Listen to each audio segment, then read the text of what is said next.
교수님께서는 민감성 피부의 원인을 국내 연구진으로는 최초로 발견을 했다고 하셨는데 민감성 피부 이게 타고나는 부분도 있다고 들었습니다. 어떻습니까? 네, 그렇습니다. 민감성 피부라고 하면 화장품을 바르거나 아니면 환경이 바뀌었을 때 피부가 따끔따끔하거나 통증을 느끼거나 화끈거리거나 또 심한 경우에는 피부에 반점이 생기거나 트러블이 생기는 그런 피부를 민감성 피부라고 합니다. 굉장히 빈도가 많아가지고요. 정상인의 한 반 정도는 그런 민감성 피부를 갖고 있다고 지금 알려져 있습니다. 네. 그래서 저희가 정상 피부하고 민감성 피부를 유전자 발현이 어떻게 차이가 있는가를 연구를 했습니다. 그래서 발견한 것이 아디포넥틴이라고 하는 이름은 좀 어려운데 그런 단백질이 민감성 피부가 있는 경우에는 굉장히 떨어져 있고 그것 때문에 피부 장벽이 약화되고 피부를 구성하고 있는 근육에 수축을 많이 시켜서 그런 화끈거리거나 통증을 일으키게 된다 하는 사실을 밝혀냈습니다. 그래서 아디포넥틴을 증가시키는 그런 물질을 찾아서 민감성 피부를 좋게 하는 그런 연구를 현재 진행 중에 있습니다. 네. 일단 우리 피부 타입이 어떤 타입인지 잘 알아두는 게 좋을 것 같습니다. 그렇습니다. 또 하나 민감하게 생각을 해야 되는 게요. 점입니다. 점이 갑자기 생기기도 하고 또 그 점이 모양이 달라진다거나 크기가 점점 더 커지는 경우도 있는데 이럴 경우에 암으로도 의심된다고 들었습니다. 네, 그렇습니다. 보통 우리가 점을 갖고 있는 경우에는 보통 신경을 안 쓰셔도 되지만 이렇게 점이라고 생각했는데 갑자기 커지거나 이렇게 경계가 울퉁불퉁하거나 색깔이 알록달록할 때는 혹시 피부암이 아닌가, 특히 피부암 중에 가장 예후가 나쁜 악성 흑색종이 아닌가 생각을 해보셔야 됩니다.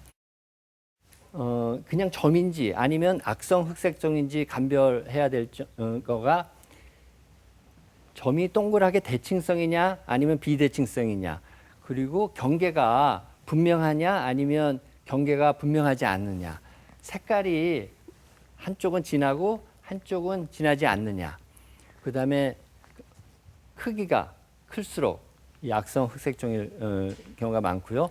그리고 모양이 자꾸 변하면 악성 흑색종일 수 있기 때문에 병원에 가서 조직 검사를 받아보시는 것이 좋겠습니다. 네, 건강보험심사평가원에 따르면 예전에 비해서 피부암이 많이 늘었다 그래요. 특히 네. 60대에서 80대가 많이 늘었다고 하시는데 흑색종 외에 또 다른 어떤 피부암들을 우리가 조심해야 될까요? 네, 피부암의 95%는 세 가지 종류에 속합니다. 하나는 악성 흑색종, 지금 설명드린 거하고 다른 하나가 상피세포암입니다. 또 하나가 기저세포암. 이렇게 세 가지가 우리 피부암의 95%를 차지하고 있고요. 따라서 이 세 가지 중에 하나가 아닐까 이렇게 생각을 하면 됩니다. 근데 세 가지 모두 그 원인은 자외선이다 하는 겁니다. 햇빛을 10년, 20년 오랫동안 보게 되면 피부암의 확률이 굉장히 높아지게 되고요. 따라서 피부암을 예방하기 위해서는 햇빛을 철저히 차단을 하시는 게 좋고 가능하면 긴팔, 모자 이런 걸 쓰시는 게 좋고요. 햇빛이 강할 때는 나가지 않는 것이 최상이라고 할 수 있겠습니다. 네. 예. 그래도 피부암은 겉으로 잘 드러나기 때문에 치료의 가능성이 좀 더 높다고도 생각을 하실 거고요. 하지만 또 흉터가 많이 남지 않을까 걱정하는 분들도 그렇죠. 많이 계실 것 같습니다. 만약에 조기에 발견을 하게 된다면 치료법이 좀 달라질 수 있을까요? 네, 물론입니다. 우리가 얼굴에 아주 조그만 부위에 발진이 생겨서 쉽게 치료될 수 있을 것 같아서 약을 한두 달 발랐는데도 잘 치료가 안 되면 반드시 병원에 와서 혹시 피부암이 아닐까 이렇게 검사를 받으셔야 좋고요. 상피세포암과 기저세포암은 예후가 아주 좋아서 절제만 해내면 재발 위험도 없고 건강에 큰 위험이 없습니다. 악성 흑색종은 세 가지 중에 가장 예후가 나쁘기 때문에 점이라고 생각했다가 이게 아닌 경우에는 빨리 치료를 받으시는 게 좋겠습니다. 네. 네, 또 다른 질환도 궁금한 게 있는데요. 암은 아니지만은 난치성 질환 중에서 표정을 지을 수 없게 만드는 질환이 있다 그래요. 네. 류마티스 관절염으로 의심해서 치료 시기를 놓치는 경우도 있다 그러는데 이게 피부가 딱딱해지는 질환이 있다고 들었습니다. 네. 어떤 겁니까? 네, 제가 서울대병원에서 주로 보는 몇 가지 질환 중에 하나인데 피부 경화증이라는 병이 있습니다. 네. 피부 경화증은 말 그대로 피부가 딱딱해지는 병인데 피부 안에 콜라겐 섬유가 점점 많아지는 병이 되겠습니다. 피부 경화증은 국소 피부 경화증하고 전신 피부 경화증 이렇게 둘로 나눕니다. 네. 국소 경화증은 피부 경화증은 피부의 어디나 주먹 크기 또는 손바닥 크기의 피부가 콜라겐이 많아져서 딱딱해지는 경우고 다행스럽게도 우리 인체에는 병을 초래하지 않습니다. 근데 전신 경화증은 처음에 손끝이 창백해지는 찬데 노출됐을 때 손끝이 창백해지는 그런 증상하고 손가락이 뻣뻣해지는 이 딱딱해지는 그런 증상으로 시작해서 팔, 얼굴 이런 피부가 굳어지는 그런 병이게 되겠습니다. 그런 경우에는 전신 질환 때문에 건강을 해치는 경우가 많고요. 국소 피부 경화증은 저절로 좋아지는 경향이 많기 때문에 크게 신경을 안 쓰셔도 되지만 전신 경화증은 치료를 잘 받으셔야 되는 그런 병이 되겠습니다. 네. 이 동맥경화증은 많이 들어봤는데 피부경화증은 또 좀 생소합니다. 그렇습니다. 관리는 어떻게 하면 좋을까요? 네, 환자분들이 이제 그런 증상이 있을 때 병원에 바로 오셔야 되고 국소 피부 경화증은 점점 커졌다가 1, 2년 후에 다시 저절로 좋아지기 때문에 크게 신경은 안 쓰셔도 됩니다. 그렇지만 전신 피부 경화증인 경우에는 반드시 피부과와 류마티스 내과를 방문하셔가지고 장기적인 치료를 받으셔야 될 것 같습니다. 네.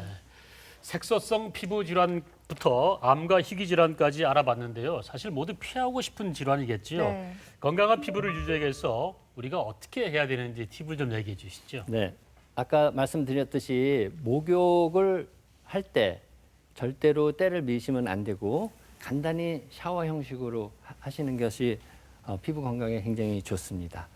그리고 햇빛은 여러 가지 피부병을 유발하고 피부암과 피부 노화를 유발하기 때문에 철저히 피하시도록 노력을 하시는 게 좋고요. 그러기 위해서 자외선 차단제를 꼭 바르시는 게 좋습니다. 자외선 차단제는 가능하면 많은 양을 바르셔야 됩니다. 보통 권장량의 3분의 1 정도뿐이 사람들이 못 바르고 있기 때문에 자기가 바르는 것보다 2배, 많게는 3배 정도 충분히 발라주시는 게 좋고 자외선 차단제는 햇빛에 노출되고 2시간이 지나면 점점 효과가 없어져서 2시간 후에는 효과가 거의 없습니다. 그래서 2시간마다 더 발라주시는 것이 꼭 필요하고요. 아까 말씀드린 보습제를 하루에 2번, 특히 샤워 후에는 꼭 발라주시는 게 좋겠습니다.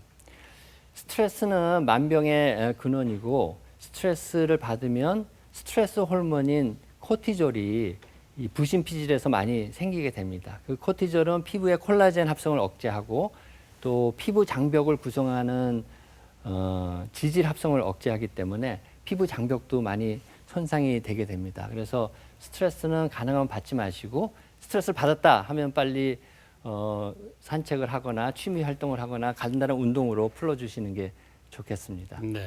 그다음에 과일이나 신선한 채소 이런 데는 활성산소라고 하는 물질을 제거해주는 항산화 물질이 많이 포함되어 있습니다. 자외선이 우리 피부에 나쁜 영향을 미치는 것은 활성산소를 만들어서 그런 나쁜 영향을 미치는데 신선한 과일이나 야채를 많이 섭취하시면 항산화 물질이 그 활성산소를 제거해서 자외선에 의한 나쁜 영향을 예방하고 줄여주게 됩니다. 그다음에 적당한 운동과 휴식 그리고 이상적인 체중은 피부뿐만 아니라 우리 건강을 좋게 하는 그런 방법이 되겠습니다. 네, 이렇게 건강한 피부 관리법까지 들어봤습니다. 네.